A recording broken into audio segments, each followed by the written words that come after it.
Lake Abiata is home to both the lesser and the greater flamingos. They come here in the thousands to feed in the shallow waters.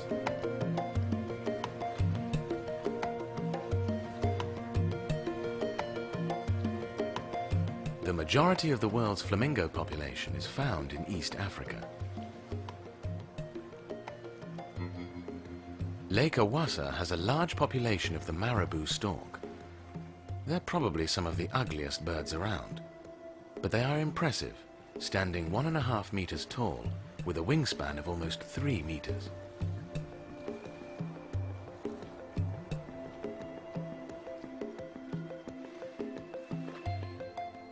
Among all the different birds, there is one that stands out by its characteristic sound, the African fish eagle. With its powerful wings reaching 1.5 meters, they can catch fish as heavy as themselves. Lake Shamo looks peaceful at a distance, but when you get out on the lake, the nickname Azugabaya, the crocodile market, makes sense.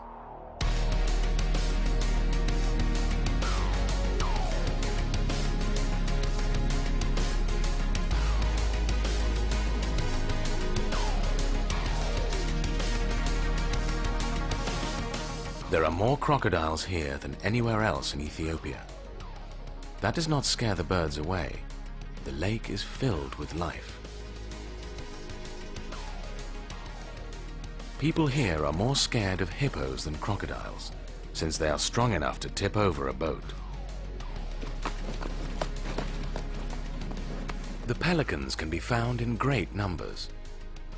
Their favorite feeding ground is where the river enters the lake. It turns into a feeding frenzy when the pelicans work together to catch the fish. But they always have to keep a watchful eye out for the crocodiles. When they move fast.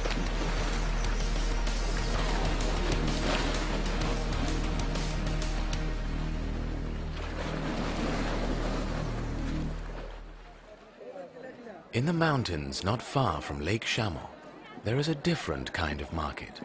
It looks like most other markets in Ethiopia, but there is one big difference.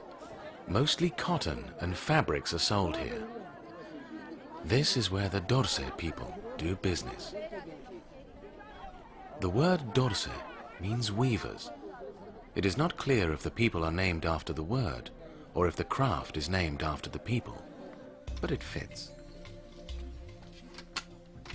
The boys are taught at an early age how to weave. At the age of 8 or 9, they are ready to start making their own fabrics. By the time they are men, they have mastered the art and are known as the best weavers you can find. The looms are very simple, but with skilled hands and feet, they work incredibly well. The women are responsible for turning the cotton into the thread that is used to create the beautiful fabrics. They have the reputation of having the best quality and are sought after all over the country. When the women are not busy spinning thread, they also provide the food. The staple food is bread made from the false banana plant called inset. The edible part of the stem is removed from the fibers and left to ferment. There are still plenty of fibers left which have to be cut into small pieces before it can be digested. They make flat cakes which are wrapped in the inset leaves and ready to bake in the fire. The prominent part weaving plays in the Dorse culture can even be seen in their huts. They actually weave the elephant shape out of bamboo. The eyes are designed to let the smoke out, and the trunk ends in a doorway.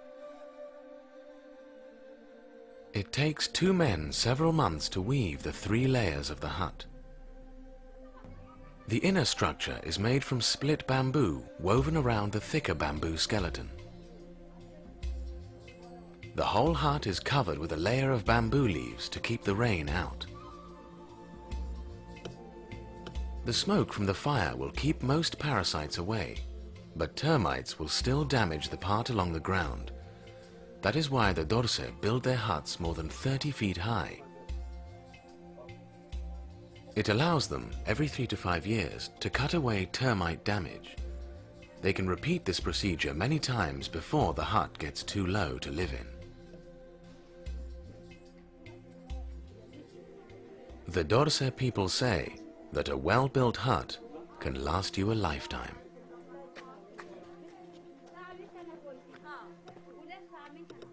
Before the Dorse farmed enough cotton on their own, they bought it from the neighboring Konso people. Even with the short distance and the working relationship between them, it is amazing to see the differences in their cultures. The Konso live in the mountains as well, but their villages look worlds apart. They build them on the mountain tops, with stone and wood fencing to keep enemies out. The characteristic villages are well protected and beautiful at the same time.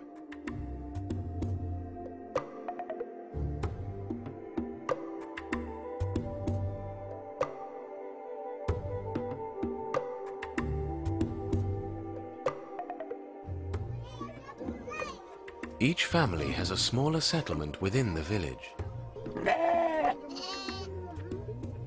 A well-crafted grass roof is a trademark for a proper Konso hut. They decorate it with clay pots and berries. They are a hard-working people, but that does not stop them from enjoying homemade beer together. It is pretty common in a Konso village to see a group of people discussing important issues while drinking the grey, goopy beer. They consider it to be good nourishment and the Konso way to relax before working hard in the fields again.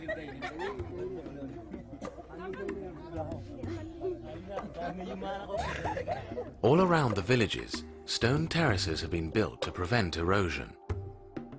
The Konso were the first to farm the mountain slopes like this centuries ago. You only find the Konso in the highlands. When you reach the Omo Valley, the settlements end.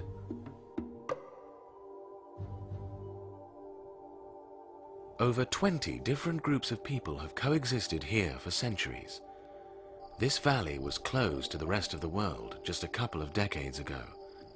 When anthropologists came here in the 1970s, many people had never heard of a land called Ethiopia. These are the Mursi.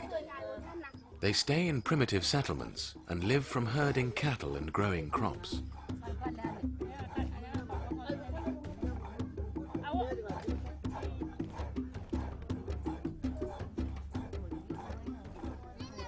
The women get their lower lip pierced at an early age, and over a period of years, it is stretched to produce this characteristic look.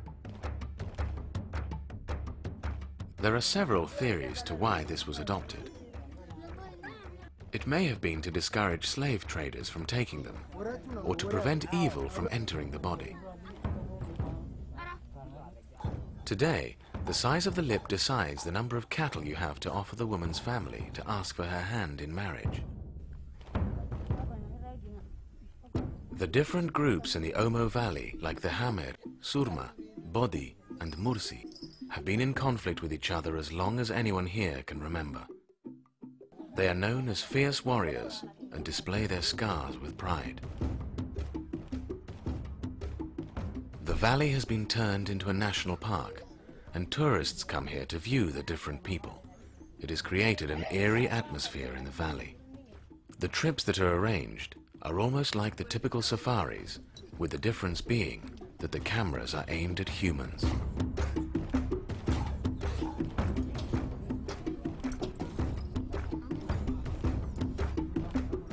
The great interest in these fascinating people is very understandable, but in some of their eyes, you find a sad but angry look of defeat.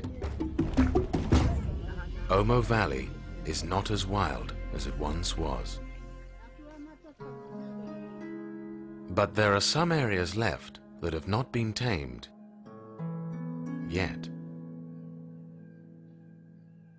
It is estimated that about 50% of Ethiopia was covered by forest a century ago.